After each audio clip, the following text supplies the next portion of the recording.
पिता के लिए बेटी होती तो बड़ी प्रिय है, और बात भी सही है। सबसे ज्यादा घर में एक बेटी ही ऐसी है जो अपने पिता की सबसे ज्यादा खुरक करती। पिता का ध्यान सबसे ज्यादा कोई रखती है तो बेटी। रात को 2 बजे हो,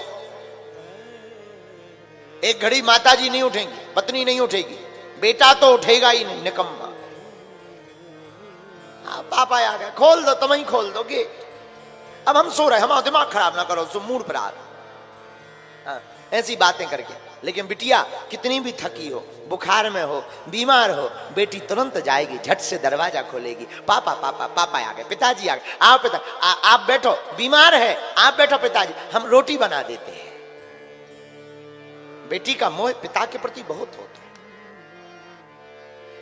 और पिता का भी बिटिया के प्रति बहुत मोह होता है। हम तो देखते रहते हैं,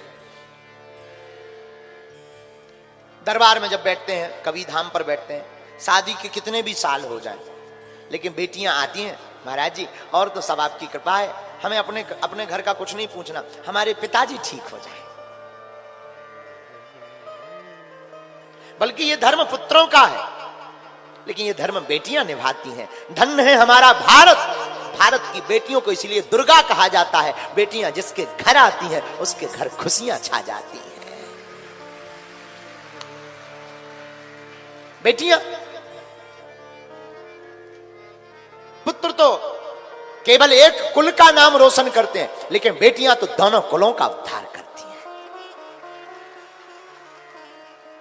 हमारा मानना है, हम आप लोगों से भी प्रार्थना करेंगे।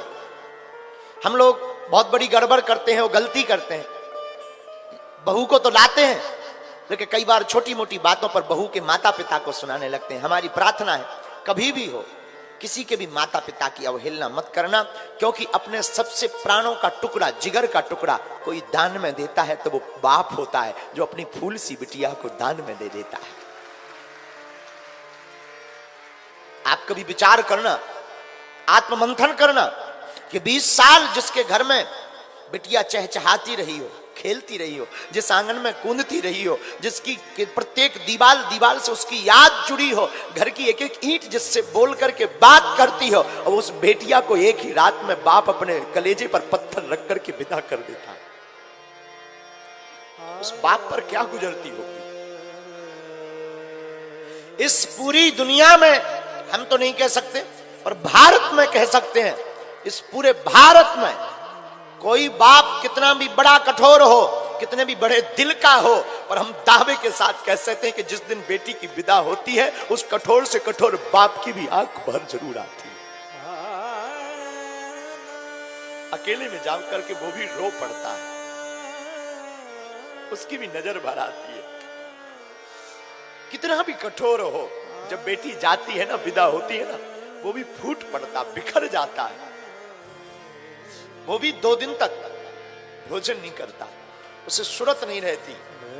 बेटी के सामने जरूर वो मन मार करके मुस्कुराएगा, कितना भी कठोर बाप हो पूरी दुनिया का, कितना भी कठोर बाप, लेकिन जब बेटी की विदा होती है तब उस बाप से पूछना उसका दिल कितना बिखर जाता है। इसलिए हमारी प्रार्थना है आप सबसे, सागर के वासियों से प्रार्थना करते हैं, अपने घर में महाभारत मत करना। तुम्हारे घर पर कोई बहू आए ना, बहू बनकर के आए तो क्षमा करना, वो बहू जरूर है तुम्हारी, लेकिन वो किसी की बिटिया भी है, ये मत भूल जाना। वो किसी की बेटी भी तो है, और वो जिसकी बेटी है उससे कभी पूछना, उस बाप से पूछना, उसने अपना तन मन धन सब कुछ लगाया, वो एक रात में विदा कर देता। और हम लोग बारात से आकर के इतनी बुराइयां करते, अरे नमक को नहीं पूछा, पानी को नहीं पूछा, हमको चाय नहीं पिलाई, फूफा जी को कपड़ा नहीं दिए, अरे ये तो सब हाथ का मैल है, खाना पीना तो ये सब साफ चलता रहेगा। होटलों में जाकर के तुम सर्विस ले सकते हो, बहुत अच्छी सर्विस ले सकते हो 100 रुपया खर्च करके।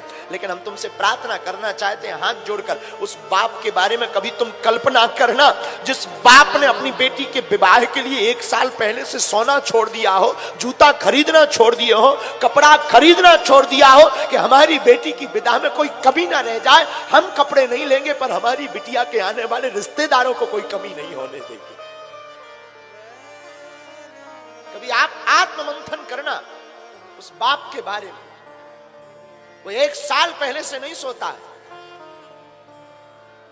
1 साल पहले से ये अचार खिलाएंगे, ये ना ये आम तोड़वाना था, ये अचार खवाएंगे बारातियों को, ये स्वागत में टिफिन देंगे, ये हम कपड़ा पहुंचाएंगे रिश्तेदारों के यहाँ, ये हम टोपरी पहुंचाएंगे अपने रिश्तेदारों के यहाँ। और प्रार्थना करना, वस्तुएं तो लिपती आती जाती रहती है, राजा से रंग, रंग से राजा व्यक्ति बन जाता है, परंतु याद रखना व्यक्ति का संबंध लौट कर नहीं आता है।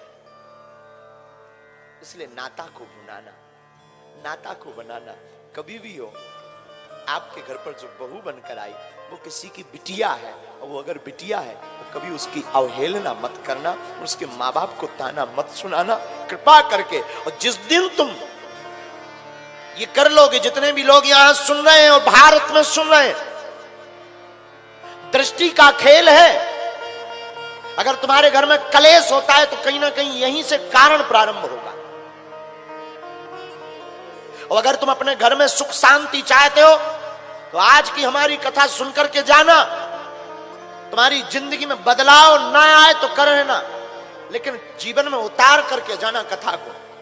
मैं तुमको एक सत्य घटना सुनाता हूं। एक नया नया विवाह है, एक गरीब घराने की बेटी थी, दिखने में बड़ी सुंदर थी, तो अमीर घराने में उसका विवाह तय हो गया। विवाह हुआ, अमीर घराने में आई,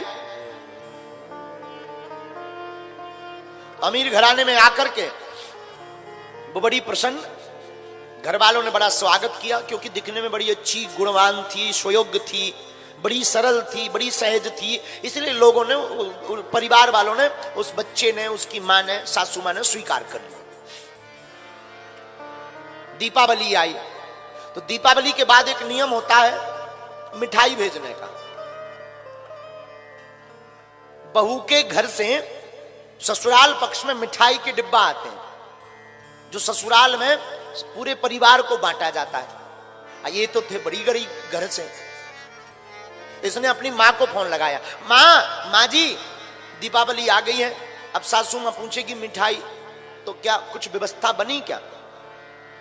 मां ने कहा, बिटिया तुझे तो पता है उधार उठाकर तेरे पिता ने शादी की है, अभी कर्जा ही 3.5 लाख चढ़ा है, अपने घर पर एक अन्न का दाना नहीं।